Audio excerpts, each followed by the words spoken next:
साथियों, सीढ़ी हमारे घर का एक अहम हिस्सा होता है, लेकिन वास्तु के अनुसार क्या आपको पता है कि अगर सीढ़ी हमारी गलत दिशा में बनी हो तो कहां से कहां गिरा देती है, और अगर सही दिशा में हमारी सीढ़ी बनी होगी तो ये तो हमारे विकास के रास्तों को ऊपर ले जाती है। साथियों, घर में सुख, शांति, धन की समृद्धि, ये सब चीज़ें जो है इनका कंसर्न भी हमारी सीढ़ी से होता है। तो जिस घर में सीढ़ी बनी होगी बहुत बढ़िया, सही दिशा में बनी होगी, सही वास्तु से बनी होगी, तो वहाँ पर सीढ़ी से बहुत ज़्यादा लाभ मिलते हैं।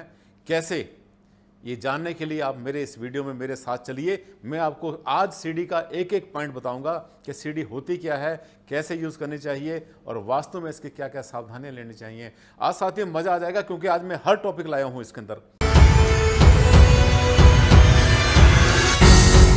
साथियों, हर किसी को छत पे ले जाती हैं सीढ़ियां, और जो हो लापरवाह उनको नीचे भी ले आती हैं सीढ़ियां। तरक्की के रास्ते को भी बोलते हैं सीढ़ियां, और भागने वालों को थका देती हैं सीढ़ियां। साथियों, इन दो लाइनों में आपको सब कुछ पता चल गया होगा सीढ़ी के बारे में।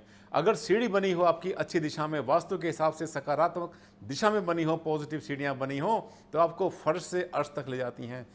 और अगर ये गलत बना दें तो अर्श से फर्श तक लाने में भी इसको ज़्यादा समय नहीं लगता। साथियों, सीढ़ियाँ बहुत इंपॉर्टेंट होती हैं, बड़ा महत्वपूर्ण इनका योगदान होता है हमारे वास्तुशास्त्र में। आज मैं आपको बताऊंगा कि सीढ़ियाँ किस दिशा में हो, कैसे बनी हो, घुमाव कहाँ पर हो, कहाँ से शुरू हो, कहाँ ख़त्म हो। अगर सीढ़ियाँ घर के बाहर से शुरू हो रही हैं तो क्या वो एक्सटेंशन माना जाता है या नहीं माना जाता, और सीढ़ियाँ जब ऊपर जाके घूमती हैं तो किस दिशा में बाहर जानी चाहिए, ये भी आपको बताऊंगा। किधर का घुमाव गलत होता है, किधर का घुमाव सीधा होता है, ये बताऊंगा। और इसमें जो है, जो ट्रेड होता है, जिस ट्रेड बोलते हैं, जिस पर पैर रखते हैं, उसकी लंबाई चौड़ाई कितनी होनी चाहिए और ऊंचाई सीढ़ी की कितनी होनी चाहिए, वो भी आपको बताऊंगा। अब आप नोट करें एक एक बात को। नंबर 1, सीढ़ियाँ हमारे घर की सबसे भारी स्ट्रक्चर होती हैं। एक ऐसी संरचना है जो कि सबसे ज़्यादा भारी है, क्योंकि इसके नीचे आप देख रहे हैं, ये सीढ़ी के पास जो मैं खड़ा हूँ, आज साथियों आप ही को समझाने के लिए यहाँ खड़ा हूँ। साथियों, अभी आप देख रहे हैं वास्तु फॉर स्टेयरकेस, सीढ़ियों के लिए वास्तुशास्त्र। साथियों, ये वीडियो बहुत लंबा हो गया था, इसलिए इसको हमने 2 पार्ट में ले लिया है। आपके सामने चल रहा है भाग 1, इसके पीछे पीछे बहुत जल्दी भाग 2 भी आने वाला है। तो अगर आपने इसको चैनल को सब्सक्राइब नहीं किया है तो तुरंत कर लें, ऐसा ना हो कि भाग 2 आपसे छूट जाए। सीढ़ी के साथ में खड़े होकर के आज आपको बताऊंगा। नंबर 1, सीढ़ी को होना चाहिए साउथ में या वेस्ट में। 2 दिशाएं वास्तु में होती हैं भारी, जिन्हें हम कहते हैं दक्षिण या पश्चिम, साउथ या वेस्ट। पहली बात तो ये नोट करें कि सीढ़ियां हमेशा आपके भवन के या तो दक्षिणी भाग में हो या फिर पश्चिमी भाग में हो, और अगर दक्षिण पश्चिम में होंगी, साउथ वेस्ट में होंगी, तब तो बहुत ही बढ़िया है। पहली सावधानी। नंबर 2, इनका जो स्टार्टिंग पॉइंट है, यानी कहाँ से शुरू हो सीढ़ियाँ, ये आप देख रहे हैं कि ये शुरू हो रही है सामने से। ये दिशा है पूरब, पूरब से लेकर से जा रही हैं सीढ़ियाँ और मेरी पश्चिम की तरफ जा रही हैं। पश्चिम में जाने के बाद में फिर उत्तर की तरफ मुड़ गई। उत्तर में मुड़ने के बाद खत्म हो जाती हैं, छत पे पहुंच जाएं कोई समस्या नहीं है। यदि वापस आती हैं तब भी कोई समस्या नहीं है। तो ये बात सबसे पहले आप समझ लो कि सीढ़ी का सिर्फ स्टार्टिंग पॉइंट ही महत्वपूर्ण होता है, और जहाँ जाके सीढ़ी खत्म होती है उसकी कोई वैल्यू नहीं है। वो ईस्ट में खत्म हो, नॉर्थ में हो, साउथ में हो, वेस्ट में हो। साथियों, हमारे टाइम में तो घुमाव होता भी नहीं था। हमारे टाइम में अगर कोई बच्चा जो है सीढ़ी पर से गिर गया तो सीधा नीचे ही आया करता था।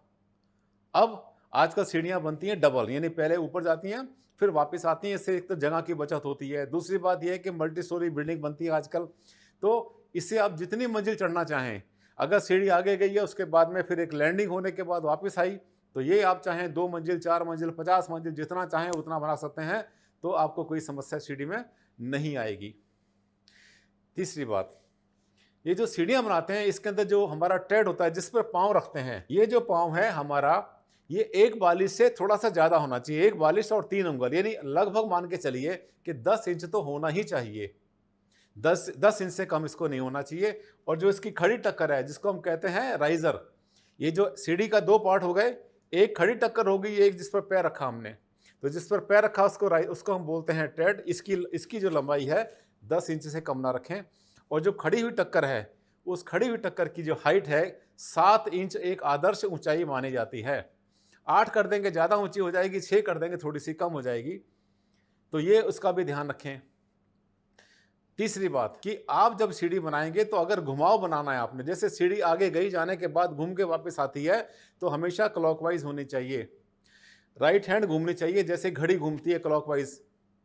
इसका कारण क्या है? वास्तव में तो कहते हैं कि हर चीज़ सीधी घूमनी चाहिए, उल्टी घूमेगी तो सब कुछ उल्टा हो जाएगा, आदमी उल्टा हो जाएगा, किस्मत उल्टी हो जाएगी। कुछ उल्टा नहीं होता साथियों, गिरने की संभावना बढ़ जाती है, थकावट की संभावना बढ़ जाती है, क्योंकि दुनिया में हमने आपको पहले ही बताया था पुराने वीडियो में भी कि 99.9% जो है लोग हैं वो हमेशा किसी भी काम को करते समय राइट हैंड का यूज़ करते हैं, लेफ्ट का यूज़ करने वाले बहुत कम होते हैं, लेफ्टी बहुत कम होते हैं। तो जो हमें सीढ़ी पर चढ़ना है और हमें ताकत चाहिए, तो हमें जो है अगर हम राइट हैंड यूज़ करते हैं, इसका मतलब जो रेलिंग है ये वाली हैंड रेल, इस हैंड रेल को राइट हैंड में होना जरूरी है ताकि हमें ऊपर चढ़ने में ताकत मिले। और ये तभी होगी जब हमारी सीढ़ी क्लॉकवाइज घूमी होगी। बड़ी सीधी सी बात है, इसमें ना तो कोई वहम है, ना इसमें कोई अंधविश्वास है, इसके पीछे सिर्फ विज्ञान है हमारा कि हमारे शरीर को ताकत मिले ऊपर चढ़ते हुए। अब एक चीज़ आपके माइंड में आती है, जैसे मैंने सबसे पहले आपसे कहा था कि मैंने जो है आज जितने सवाल आपने मुझसे पूछे हैं अब तक कभी भी, वो हर सवाल को मैं आज इसमें लूंगा अपने वीडियो में और आपको बताऊंगा। तीसरा क्या होता है, जब हम सीढ़ी चढ़ के ऊपर जाते हैं, जैसे कि मान लिया आपने वेस्ट में सीढ़ी बनाई, वेस्ट के मिडल में बनाई, साउथ के मिडल में सीढ़ी बनाई, तो साथियों सीढ़ी के ऊपर एक ममटी भी बनती है। तो वो क्या करती है, ममटी सबसे ऊंचा भाग बनती है हमारे घर का। जब छत के ऊपर जाएंगे, घूमते घामते ऊपर तक पहुंचे, तो सबसे ऊपर आपको जो है ममटी बनानी पड़ेगी और ममटी सबसे ऊपर चली गई। अब एक तरफ तो आप कहेंगे भारद्वाज जी आपने कहा कि एंटायर वेस्ट में, एंटायर साउथ में, जहां चाहो सीढ़ी बना दो। ठीक है, नॉर्थ वेस्ट में भी सीढ़ी बना सकते हैं, साउथ ईस्ट में भी सीढ़ी बन सकती है, आग्नेय कोण में सीढ़ी बन सकती है, वायु कोण में सीढ़ी बन सकती है। लेकिन ये ध्यान करें कि अगर आपने वायु कोण में सीढ़ी बनानी है तो उत्तर दिशा से थोड़ा सा, चाहे आधा इंच छोड़ दें, उत्तर दिशा पर बिल्कुल भी वजन सीढ़ी का नहीं आना चाहिए।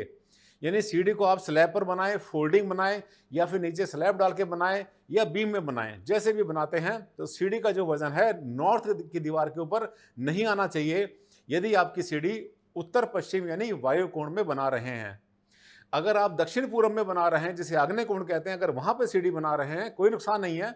उसमें कोशिश करेंगे कि पूर्व की दीवार में आप थोड़ा सा जो है इसमें गैप छोड़ दें और अपने जो है कॉन्ट्रैक्टर से बोलें कि इसको जो है पूर्व की दीवार को छोड़ के बनाना, यानी इसके जो नीचे आपने जो बीम बनाया या स्लैब बनाई, सारा वजन वहां पर आएगा। और ऐसा होने के बाद ऑटोमेटिकली इसका जो वजन आएगा पूरा का पूरा साउथ में चला जाएगा। साथियों, क्लॉकवाइज घूमने का नियम वहां भी लागू होता है। अब हम बात कर रहे थे ममटी की। ममटी मान लिया आपने साउथ ईस्ट में आग्नेय कोण में सीढ़ी बनाई या वायु कोण में आपने सीढ़ी बनाई, नॉर्थ वेस्ट में, उत्तर पश्चिम में, तो वो तो सबसे ऊंचा भाग हो गया ना घर का। यहां तो वास्तु फेल हो गया। नहीं, आपको एक ध्यान देना है, जब पूरा मकान कंप्लीट कर लेंगे, पानी की छत पे टंकी वो भी बहुत ऊपर जाती है, ममटी भी ऊपर जाती है, कोई छोटी मोटी चीजें और भी हम छत पे बना लेते हैं। बैठने का स्टूल बनाया है हमने, चार दीवारी बनाई है, दीवार बनाई है हमने, बहुत कुछ बनाया, पैराफिट बनता है। जब मकान कंप्लीट कर लें सबसे लास्ट में, तो साउथ वेस्ट में, दक्षिण पश्चिम में उसको ऊंचा और भारी करने के लिए वहां पर एक हटनुमा स्ट्रक्चर जरूर क्रिएट कर दें। और वो जो स्ट्रक्चर है आपकी, वो हमेशा पूरे घर में सबसे ऊंची रहेगी, सबसे भारी रहेगी। यहां पर वास्तु सेटिस्फाई हो जाएगा। साथियों, जैसे मैंने बोला कि अगर ये साउथ वेस्ट को हमेशा भारी और ऊंचा होना चाहिए, बहुत आसान तरीका है। और आमतौर पर लोग 50, 60, 70% लोग छत के ऊपर एक स्टोर बना ही लेते हैं। कई बार छत के ऊपर बैठने का मन करता है तो वहाँ पर चेयर डालनी है, आपने कोई चारपाई डालनी है, रखनी है, वहाँ पर बहुत सारा सामान आप घर का रख सकते हैं। यहाँ तक कि उस ममटी का सबसे बड़ा जो यूज़ बनता है वो ऑफ सीजन के कपड़े संभालने के काम आता है। जब भी आप भवन बनाते हैं साथियों, तो आप साउथ वेस्ट में जो है एक कमरा छोटा मोटा जरूर बना लें। उससे क्या है कि आपके नीचे का स्पेस बहुत सारा बच जाएगा। ऑफ सीजन के कपड़े ऊपर शिफ्ट कर दें, अलमारियां हैं, पेटियां हैं, अनाज हैं, जो कुछ भी रखना है ऊपर वो रख दो आप, ताकि आपके घर के अंदर जो है ज़्यादा मैस ना हो, ज़्यादा परेशानी ना हो। ये बात आपने ध्यान करनी है। अब एक बात आती है कि सीढ़ी, कई बार लोग हमसे पूछते हैं सर सीढ़ी मेरे कुछ स्टेप जो है गली में है, 3-4 स्टेप मेरे गली में है, उसके बाद वहाँ से शुरू होते हैं। सभी ने गली में सबने बना लिए अपने, जब छोटी मतलब कोई कॉलोनी होती है, आमतौर पर लोग अपने जगह का उपयोग करने के लिए सीढ़ियाँ शुरू कर लेते हैं गली से। साथियों, अभी आप देख रहे हैं वास्तु फॉर स्टेयरकेस, सीढ़ियों के लिए वास्तुशास्त्र। साथियों, ये वीडियो बहुत लंबा हो गया था, इसलिए इसको हमने 2 पार्ट में ले लिया है। आपके सामने चल रहा है भाग 1, इसके पीछे बहुत जल्दी भाग 2 भी आने वाला है। तो अगर आपने इसको चैनल को सब्सक्राइब नहीं किया है तो तुरंत कर लें, ऐसा ना हो कि भाग 2 आपसे छूट जाए। 2, 3, 4 स्टेप हमने बहुत बार देखे गली में बने होते हैं, क्या वो एक्सटेंशन में आता है? नहीं साथियों, वो सीढ़ियाँ जो आपने घर के बाहर ली हुई हैं, जो गली के अंदर हैं, वो एक्सटेंशन में नहीं आता, वो प्लॉट के भवन के विस्तार में नहीं आता। हाँ, अगर आपने उस पर कोई कवरेज कर दिया, आपने उसके ऊपर कोई छोटी मोटी कैनोपी डाल दी, या आपने शीट लगा दी, या आपने कोई छत छोटी मोटी डाल दी घर के बाहर भी, तो 100% वो घर का आपका कवर एरिया बन जाएगा और वो आपका जो एक्सटेंशन में शामिल होगा।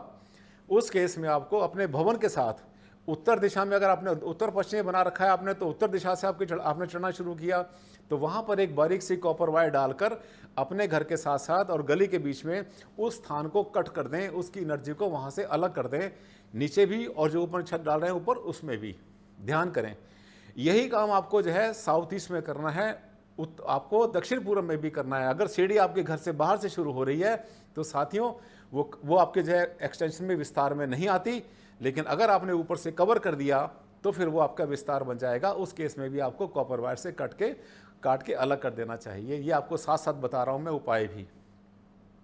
इसके बाद ये मेरे पास बहुत सारे आते हैं सवाल कि सर जब हम घर में घुसते हैं तो सीढ़ी के नीचे से घुसते हैं, मतलब हमारा जो एंट्रेंस है वहाँ पर सीढ़ी बनी हुई है, उसके नीचे से जब अंदर हम आते हैं तो इसका वास्तु प्रभाव क्या आता है? होता क्या है साथियों, आजकल बड़ी परेशानी एक बहुत बड़ी ये हो गई है कि बहुत सारे वास्तु कंसल्टेंट हैं, पंडित जी हैं, बहुत सारे टीवी पर बैठे हुए हैं, कोई यूट्यूब पर आ रहे हैं, तो क्या होता है कि हर किसी की बात आपस में एक दूसरे से कंट्राडिक्ट कर जाती है। एक ने कुछ बोला, दूसरे ने कुछ बोला।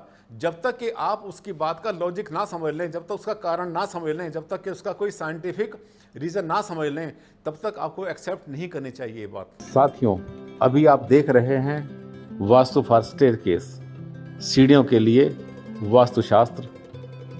साथियों, ये वीडियो बहुत लंबा हो गया था, इसलिए इसको हमने 2 पार्ट में ले लिया है।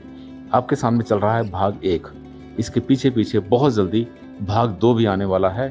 तो अगर आपने इसको चैनल को सब्सक्राइब नहीं किया है तो तुरंत कर लें, ऐसा ना हो कि भाग 2 आपसे छूट जाए। जो सीढ़ी आपकी है उसके नीचे से अगर एंट्रेंस आपकी होती है तो डेफिनेटली वास्तु के हिसाब से ये अच्छी पोजीशन नहीं होती, ये वास्तु दोष की कैटेगरी में ही आती है।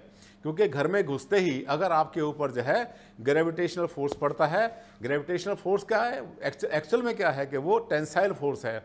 घर में घुस रहे हैं तो जो ऊपर का वजन है सीढ़ी का वो आपकी शरीर के ऊपर आ रहा है, तो वहीं पर आपके ऑरा को, जो आभा मंडल आपका होगा, वहीं पर वीक कर देगा। रेड और येलो कलर आपके आभा मंडल में बढ़ जाएगा उसी समय। ब्लू कलर हो गया, ग्रीन कलर हो गया आपके आभा मंडल का साथियों, और आपका पर्पल कलर हो गया, वो ऑटोमेटिकली रिड्यूस हो जाता है। थोड़ा सा टेक्निकल है ये, उन लोगों के लिए ज़्यादा आसान है जो समझते हैं ऑरा को, आभा मंडल को। अब क्या करें ऐसे में? कुछ नहीं करना, आपको आकाश तत्व वहाँ पर पैदा कर देना है। बड़ा आसान तरीका, घर में अंदर आए, अगर ऊपर आपको दिखाई पड़ता है कि सीढ़ी की लैंडिंग वहाँ पर आ रही है और उसके नीचे से आपको अंदर आना है, तो उस लैंडिंग के नीचे, यानी अपने सिर के ऊपर और लैंडिंग के नीचे जो है आपको ब्लू कलर कर देना है, आसमानी रंग कर देना है।